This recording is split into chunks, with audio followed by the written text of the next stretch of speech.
వైసీపీనే target గా మాట్లాడుతున్నారని చిన్నప్పరెడ్డి గారు అన్నారు. దానికి ఏం చెప్తారు సమాధానం? నేను ఇప్పుడు 25 సంవత్సరాల నుంచి రాజకీయాల్లో ఉన్నాను.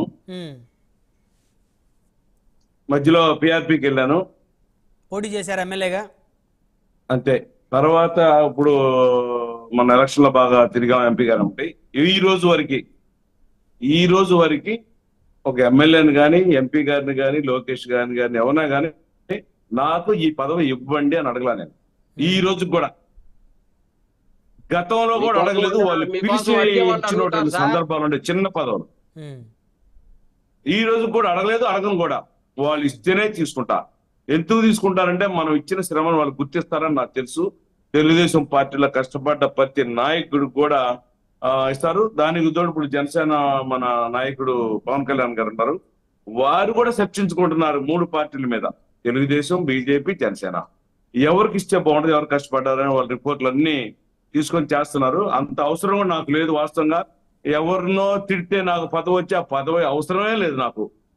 నాకు చేతనైన వారికి ఏదో ఒకటి చేస్తానే ఉంటాను ప్రజలకి. ఎందుకంటే మరి రెడ్డి గారికి తెలుసో లేదా కానీ వైఎస్ఆర్ పార్టీ ఉన్నప్పుడు కూడా నా ఆఫీస్ లో డైలీ 30-40 మంది వచ్చి హాస్పిటల్ పని కానివ్వండి, పోలీస్ కానివ్వండి, రెవెన్యూ కానివ్వండి, లేకపోతే ఏదన్నా కానీ చిన్న పని ఇంకో పెద్ద మనిషిని చెప్పాల్సిన విషయం అయితే వైఎస్ఆర్ పార్టీ గవర్నమెంట్ ఉన్నప్పుడు కూడా అవసరమైనప్పుడు నేను మన వైఎస్ఆర్ కూడా ఫోన్ చేసేవాడిని, అయ్యా మన వాడిని ఇబ్బంది పెట్టినట్టు చూడమని. ఎందుకంటే మనం వ్యక్తికి మంచి జరగాల, వాడు అన్యాయం జరగకూడదనే సంకల్పంతో ఉంటాం. గానీ ఎవరో పదవి ఇస్తారని వాళ్ళు ఏదో మాట్లాడితే వస్తుందని. ఇందాక మీరు బస్ సత్యనారాయణ గురించి మాట్లాడారు, మీరు ఒక్కసారి ఆయన వీడియోస్ చూడండి. దర్శనం గారి క్లియర్ గా ఏది మాట్లాడారు, ఆయన ఆ అలవాటో మరి ఆ స్పీడ్ తెలియదని. ఇప్పుడు మన అమర్ రాంబాబు గారు ఉన్నారు, క్లియర్ గా మాట్లాడతారు. మాట్లాడాలంటే కొంతమందికి రాదు, కొంతమందికి అబద్ధాలు చెప్పడం ఎక్కువ వస్తుంది, మాకు చెప్పడం రాదు, రకరకాలు ఉంటాయి సార్. మీకు కావాల్సినట్టుగా మాట్లాడాలంటే ఎట్లా కుదురుద్ది సార్ అది? అంటే నేనేమంటానంటే చెప్తాడంటే అవమానించడం కదా సీనియర్ నాయకుడు, బూతులు తిట్టిన క్లియర్ గా ఉంటది. అట్లా బస్ ఆడుతున్నారు. ఏంటంటే మీరు చూసుకోండి, కావాలంటే నేను ఆయన్ని ఎగతాళి చేయటం కాదు. ఆయన ఆ స్పీడ్ లో 2-3 తప్పులు మాట్లాడినా కూడా ఎవరికి అర్థం కాదు, అది క్లియర్ గా ఉండదు అది. అదేనండి.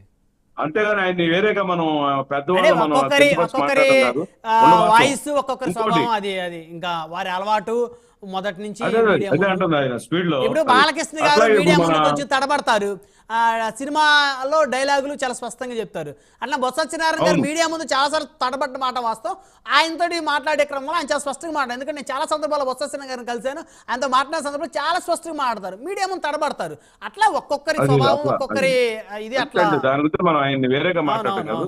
అట్లాగే ఇప్పుడు జగన్మోహన్ రెడ్డి గారు, మన రెడ్డి గారు ఏమంటారంటే, జగన్మోహన్ రెడ్డి గారి ప్రభుత్వంలో 2019 ఎలక్షన్ జరిగినప్పుడు నాతో తోటిటువంటి జగన్మోహన్ రెడ్డి సామాజిక వర్గం వాళ్ళు ఎవరైతే ఉన్నారో, ఏమండి మేము ఎలక్షన్ లో ఒక్కొక్కరు ఎరగబడి ఒక్కొక్కరు 70 లక్షలు, 20 లక్షలు, 2 కోట్లు, 4 కోట్లు ఖర్చు పెట్టి జగన్మోహన్ రెడ్డి గారిని గెలిపించుకున్నాం అన్నారు. అదే ఖర్చు పెట్టిన సామాజిక వర్గాలు నాతో ఏమంటారంటే, మా వాడు వచ్చాడు, మా విలేజ్ లో రోడ్లు కావాలని మేమే కాంట్రాక్ట్ తీసుకొని వేసామంటే 5 సంవత్సరాలు కూడా మాకు బిల్లులు రాలా.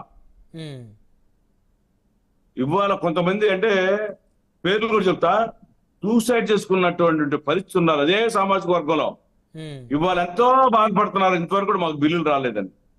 సరే, ఇది పక్కన పెడితే 19 దాకా తెలుగుదేశం గవర్నమెంట్ లో చేసినటువంటి అన్ని సామాజిక వర్గాలు, అది కమ్మ అవ్వచ్చు, కాపు అవ్వచ్చు, రెడ్డి అవ్వచ్చు, వారికి కూడా ఇవ్వరా.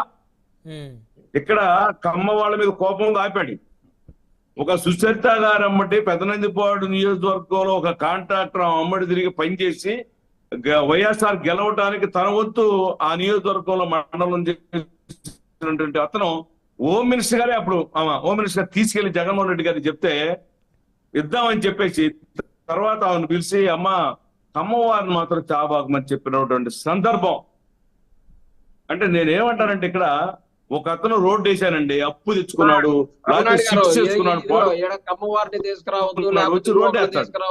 నీ గవర్నమెంట్ ఆయన రోడ్డు వేసి మంచి పేరు తెచ్చే విధంగా ఉంటే లేదండి.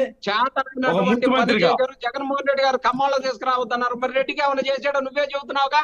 రెడ్డికి ఏం చేయలేదు, ఆ రెడ్లే మమ్మల్ని మా నాయకుడే మమ్మల్ని దెబ్బతీసాడని చెబుతున్నారు కదా.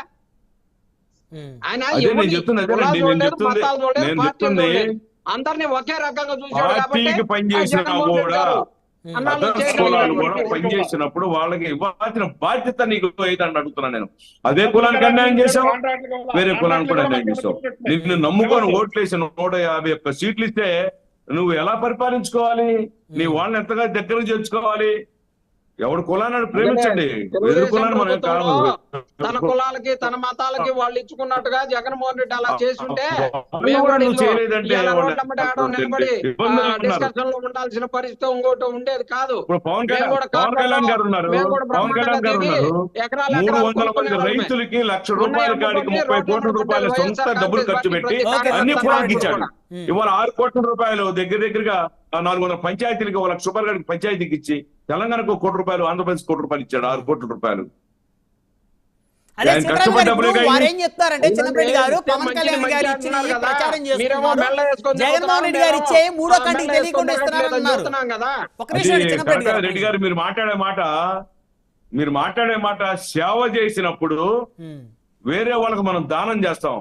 మీరు చెప్పేది కరెక్టే. ఇది సేవ చేసేటప్పుడు అయ్యా 10 మంది మీరు కూడా నాకు చేయండి, నేను చేస్తున్నానని జగన్మోహన్ రెడ్డి చెప్పాలి వాళ్ళ నాయకులకు కానీ కార్యకర్తలకు కానీ, వాళ్ళ దోషం సాయం చేయండి మీరని ఆయన కూడా ఒక మాజీ ముఖ్యమంత్రిగా చెప్పాల్సిన బాధ్యత ఆయనకు ఉందండి.